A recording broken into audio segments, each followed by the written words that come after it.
வணக்கம். அஸ்ட்ரோவேலின் நல்ல நேரம் நிகழ்ச்சியின் சார்பாக அத்துணை சப்ஸ்கிரைபர்களையும் எல்லா அன்பு உள்ளங்களையும் எனது நண்பர்களையும் வருக வருக என வரவேற்பதில் பெருமகிழ்ச்சி கொள்கிறேன். வக்ரதுண்ட மகாகாய சூரியகோடி சமப்பிரபக ஹவிக்னம் குருமே தேவ சர்வ காரியேஷு சர்வதா. தென்னாட்டுடைய சிவனை போற்றி, என் நாட்டவர்க்கும் இறைவா போற்றி. அன்பர்களே நண்பர்களே, இந்த புத்தம் புதிய காணொலியில் உங்கள் அத்துணை பேரையும் வரவேற்பதில் மிக்க மகிழ்ச்சி கொள்கிறேன். கடவுள் சொல்லும் தீர்ப்பு இந்த சீரியஸ் எபிசோட்ஸில் இன்றைக்கு நாம் பேசப்போவது ரிஷப ராசி. காலபுருஷ தத்துவத்தினுடைய 2ஆம் இடம் ரிஷபம். அதாவது ஒவ்வொரு மனிதனுடைய வாழ்க்கையில எல்லாருக்குமே எல்லா வசதிகளும் இருந்து ரொம்ப கஷ்டப்படுறாங்க அப்படின்னா அதுக்கு என்ன காரணம்? எல்லாமே இருக்கு, அழகு இருக்கு, படிப்பு இருக்கு, பணம் இருக்கு, பதவி இருக்கு, ஆனாலும் வாழ்க்கையில படாத கஷ்டங்கள். இதுக்கு என்ன காரணம்? இதுக்கு பின்னாடி ஒவ்வொரு மனுஷங்களுடைய மனசுலையும் நிறைய பலிகள் இருக்கு. நான் யாருக்கும் துரோகம் பண்ணலையே, எனக்கு ஏன் இந்த மாதிரி நடக்கணும் அப்படிங்கிற கேள்வி எழாத மனிதர்களை பார்க்கவே முடியாது. அப்படி பார்க்கும்போது ரிஷபராசி அன்பர்களே, உங்களுடைய நீண்ட நாள் கேள்விகளுக்கும் உங்க மனதில் ஒளிந்திருக்கக்கூடிய மிகப்பெரிய மனபாரங்களையும் இறக்கி வைக்கக்கூடிய ஒரு வீடியோ தான் இந்த கடவுள் சொல்லும் தீர்ப்பு. இந்த வீடியோவில் பல காலமாக நீங்கள் அனுபவிச்சுட்டு வர கஷ்டங்கள், திருமண தடைகள், திருமண பந்தத்தில் இருக்கக்கூடிய பிரச்சனைகள், குழந்தை இல்லாத கொடுமைகள், கடன் தொல்லைகள், வேலை இல்லாமல் நீங்கள் படக்கூடிய கஷ்டங்கள், ஆரோக்கியம் சம்பந்தப்பட்ட உங்களுடைய கேள்விகள் அனைத்திற்கும் விடை தருவதற்கான ஒரு முயற்சி தான் இந்த வீடியோ. அடுத்து வரக்கூடிய 6 மாத காலத்தில் கடவுள் உங்கள் வாழ்க்கையில் இருக்கக்கூடிய முக்கியமான பிரச்சனைகளுக்கு என்ன தீர்வை தரப்போறார், நீங்கள் என்னென்ன தர்ம காரியங்கள் பண்ணணும், எந்தெந்த கோவிலுக்கு போகணும், அழுத்தமாக ஆழமாக பேசலாம். வாங்க. ரிஷபராசியை பொறுத்த வரைக்கும் சுக்கிர பகவான் ஆதிக்கம் கொண்ட ராசி, அது எல்லோருக்குமே தெரியும். கிருத்திகை, ரோகிணி, மிருகசீரிடம் 3 நட்சத்திரங்களை கொண்ட இந்த ராசி ஒரு அற்புதமான ராசி. மற்றவங்களோட பாரத்தை தான் தோல்ல சுமக்கக்கூடிய மனிதர்கள், தியாகத்துடைய தியாகத்தினுடைய உருவாக செயல்படக்கூடிய தன்மை, மற்றவங்களுக்காக எதையுமே பொறுத்துக்கிறது, டாலரேட் பண்ணிக்கிறது, சாக்ரிஃபைஸ் பண்றது, உதவி பண்றது, தேடி தேடி போய் உதவுறது, தன்னை கீழே தாழ்த்திக்கிட்டு மற்றவங்களை மேலே உயர்த்துறது, இந்த குணங்களை படைத்த ரிஷபராசி அன்பர்கள். ஆனால் கடந்த சில வருஷங்களாக உங்களோட வாழ்க்கை பெரிய போராட்டத்தை உங்கள் வாழ்க்கை பெரிய போராட்டங்களை சந்திச்சுக்கிட்டு தான் இருக்கு. முதலாவதாக பண கஷ்டம். எப்பவுமே சுக்கிர பகவானுடைய ராசிகளுக்கு பணம் வரும். இப்போ என்ன பிரச்சனை அப்படின்னா பணம் வரதும் தெரியல, எங்கிருந்து வருதுன்னு தெரியல, அதை விட முக்கியமாக அந்த பணம் எங்கே போகுதுன்னு தெரியல. இப்படி கண்ணி வைக்கிற நேரத்துக்குள்ள பணம் செலவாளி, கடனாளியாக நம்ம உட்காந்துருக்கோம். ஒரு 30 நாள் கொண்ட ஒரு மாசத்துல 10ஆம் தேதி வரைக்கும் பணம் வருது. அது வர்ற ஸ்பீடை விட அது எங்கே போய் மாயமாக மறையுது அப்படிங்கிறத கண்டுபிடிக்கவே முடியும். வாங்கின கடனையும் அடைக்க முடியல, அதுக்கு வட்டியும் கட்ட முடியல. அதை விட முக்கியமானது நிம்மதி என்பது இந்த பணப்பிரச்சனையினால போயிடும். 2வது குடும்பம் மற்றும் திருமண தடை.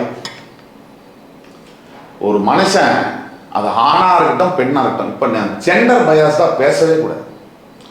இன்னைக்கு காலகட்டங்களில் ஆண் பெண் சமமாக இருக்கக்கூடிய இந்த உலகத்தில் உடனே இதை பார்த்து கொண்டிருக்கக்கூடிய பெண்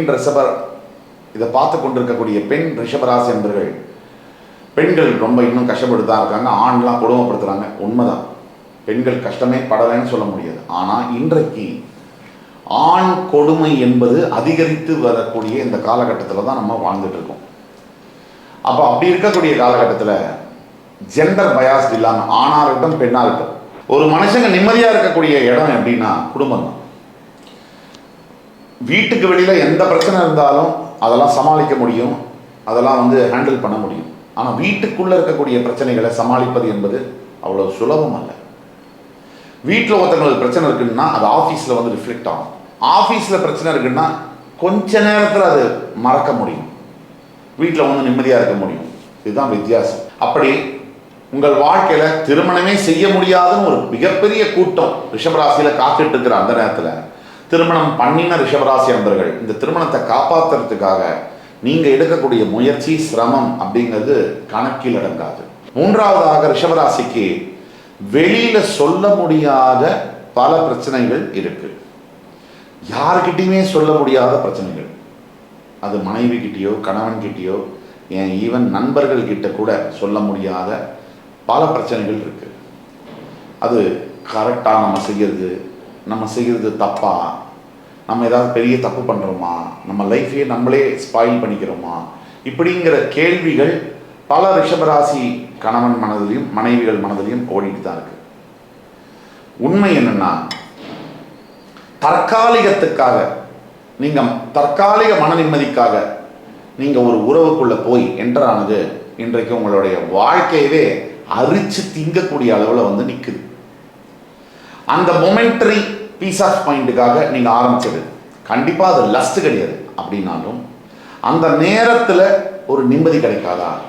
என் மனைவியா எப்போ பாரு என்னை வந்து நெகட்டிவாக பேசுகிறா, என் கணவனா கொஞ்சம் கூட அந்த மனுஷன் நான் சொல்கிறதையோ என் மனசையோ புரிஞ்சுக்கிறதே இல்லை அப்படின்னு வேற ஒரு நட்பு சாதாரணமாக இன்னைக்கு நல்லா இருக்கேன், இன்னைக்கு அது மனசு ஆறுதலாக இருக்கே அப்படின்னு தொடங்கிய ஒரு விஷயம் அது எங்கே வந்து இருக்குது அப்படின்னா, டோட்டல் குடும்பத்தையும் டோட்டல் லைஃப்பையும் டேமேஜ் பண்ணுற இடத்துல வந்து நிற்குது. இன்னொரு விஷயம் என்னென்னா, உங்கள் பேர், உங்கள் மானம், மரியாதை, உங்கள் தொழில், உங்கள் மனசு நிம்மதி எல்லாத்தையும் அது டேமேஜ் ஆல்ரெடி பண்ணியாச்சு. ஆரம்ப காலகட்டத்தில் இந்த உறவுக்குள்ளே நீங்கள் போக வேண்டிய காரணமே, நீங்கள் அப்போ இருந்த மன நிம்மதியை விட, அப்போ இருந்த தொழிலை விட, அப்போ இருந்த சந்தோஷத்தை விட அதிகமான சந்தோஷம் நிம்மதி கிடைக்கும் தான் அந்த ரிலேஷன்ஷிப்பில் போனீங்க. ஆனால் இப்போ என்ன நடந்திருக்குன்னா, இருந்ததும் போச்சு பறந்ததும் போச்சு அப்படிங்கிற மாதிரி டோட்டலாக உங்களை டேமேஜ் பண்ணுற அளவுக்கு வந்து நின்றுருக்கு. ஏன் இன்ஃபேக்ட் அது டேமேஜ் பண்ணியாச்சு. இப்போ வாழ்க்கை வந்து எதை நோக்கி போயிட்டுருக்கு, வாழ்க்கை பாதை எதை நோக்கி செல்கிறது? இப்போ மனசில் இருக்கக்கூடிய மெயினான கேள்வியே தான். ரிஷபராசிக்காரர்களை பொறுத்த வரைக்கும் சாது மிரண்டால் காடு கொள்ளாதுன்னு சொல்லுவாங்க. உங்களை பொறுத்த வரைக்கும் மிகப்பெரிய பொறுமைசாலிகள் நீங்கள். ஆனால் உங்களுடைய பொறுமையை சோதிச்சு உங்களையும் கோவப்படுத்துறதுக்கு பெரிய கும்பல் பக்கத்திலே தான் இருக்கு. உங்களால் தாங்கிக் கொள்ள முடியல. உங்களால் உங்களுடைய நல்ல குணங்களை மற்றவங்களுக்கு என்ன எப்படி பார்க்குறாங்க தெரியுமா? நீங்கள் நல்ல குணங்களை நினைக்கிறீங்க, நல்லதை நினைக்கிறீங்க. ஆனால் உங்களை சுற்றி இருக்கிறவங்க நீங்கள் யாருக்கு நல்லது செய்கிறீங்களோ அவங்க உங்களோட நல்ல குணத்தை கிண்டலும் கேலியுமா பார்க்குறாங்க. இது உங்களுக்கு என்னைக்கு புரிய போகுது அப்படிங்கிறது ஒரு பெரிய கேள்வி. உங்களை எல்லாம் பயன்படுத்திக்கிட்டு கடைசியில் உங்களை ஏமாளியாக்கி நடு ரோட்டில் விட்டாங்க. வேலை செய்கிற இடத்துலையா நீங்கள் என்னமோ எல்லாருக்கும் நல்லது செய்கிறா நினச்சி மற்றவங்க வேலையெல்லாம் இழுத்து போட்டு வாங்கி செஞ்சு உங்கள் பின்னாடி போய் அவங்களே சிரிக்கிறாங்க. உங்களையே வந்து முட்டாள்ப்பா, எல்லாத்தையும் அவங்களே செஞ்சிடுவாங்க, அவங்கள்ட்ட கொடுத்துருங்க, சும்மா 2 வார்த்தை அப்ரிஷியேட் பண்ணால் போதும் அப்படின்னு உங்களை ஒரு பஃபூன் மாதிரி நினைக்கிறாங்க. இதை நீங்கள் எவ்வளோ சீக்கிரம் முடியுமோ அவ்வளோ சீக்கிரம் புரிஞ்சுக்கணும். என்ன செய்தால் எனக்கு நல்லது நடக்கும்? இதுதான் $1 மில்லியன் கொஸ்டின். அனைத்து ரிஷபராசி என்பவர்களுக்கும் என்ன செய்தால் எனக்கு நல்லது நடக்கும்? உங்களுடைய ராசிநாதன் சுக்கிரன் அப்படிங்கிறதுனால ஸ்ரீரங்கத்தில் இருக்கக்கூடிய ரங்கநாத சுவாமி மகாலட்சுமி தாயாரை நீங்கள் வணங்கும் போது அது உங்களுடைய வாழ்க்கையில் பணம் சம்பந்தப்பட்ட அல்லது மன நிம்மதி சம்பந்தப்பட்ட பல பிரச்சனைகளுக்கு கேள்விகளுக்கு பதில் தரும். அது மாதிரி இந்த லட்சுமி தாயாருக்கு தாமரை பூவை சமர்ப்பித்து கல்கண்டில் வந்து தீபம் ஏற்றணும். ஒரு நல்ல ஒரு வெத்தலையில் ஒரு 5-6 கல்கண்டை வச்சு அதுக்கு நடுவில் கற்பூரத்தை வச்சு தீபம் ஏற்றி வழிபடும் பொழுது உங்களுக்கு நீங்கள் எதிர்பார்க்கக்கூடிய வாழ்க்கை என்பது அமையும். அதே மாதிரி திருமணம் சம்பந்தப்பட்ட தடைகள், இந்த குடும்பத்தில் பிரச்சனையை பற்றி பேசணும், குழந்தை பாக்கியத்தை பற்றி பேசணும். இந்த மாதிரி இருக்கக்கூடியவங்கெல்லாம் ஒவ்வொரு வெள்ளிக்கிழமை தோறும் உங்கள் வீட்டு அருகாமையில் இருக்கக்கூடிய அம்மன் கோவில் காமாட்சி அம்பாள் படம் வைத்து அவரை வழிபடுவது சிறந்த வாழ்க்கை மாற்றங்களை தரும். மாதிரி நிறைய தர்மங்கள் செய்யணும்.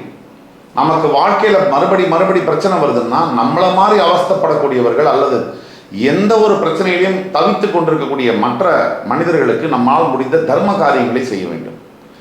என்ன வேணால் அவங்க மனசில் தோணலாம். உங்கள் மனசில் இன்னைக்கு வந்து நான் நல்லது செய்யணும்னு நினச்சிங்க அப்படின்னா உங்களால் நல்லது செய்ய முடியும். அந்த மாதிரி செய்ய செய்ய செய்ய உங்களுடைய லைஃப்பில் வந்து மிகப்பெரிய சேஞ்சஸ் வந்து வரும். அது மாதிரி உணவு மற்றும் நீர் தானம். நிறைய பேருக்கு ஃபுட்டு வந்து டொனேட் பண்ணுறது. சாதாரண தயிர் சாறு பொட்டலம் எலுமிச்சம்பழை சாதம், ஒரு புளியோதரை சாதம், இந்த மாதிரி சாம்பார் சாதம், இப்படி வந்து நீங்கள் பொட்டலங்களை வந்து விநியோகம் பண்ணுறது. ஒரு நாளைக்கு ஒரு 50 பேர் வச்சுருக்கேன். ஒரு பொட்டலம் 10 ரூபானா கூட 500 ரூபா, ஒரு நாளைக்கு மாதம் 15,000 ரூபா தான்.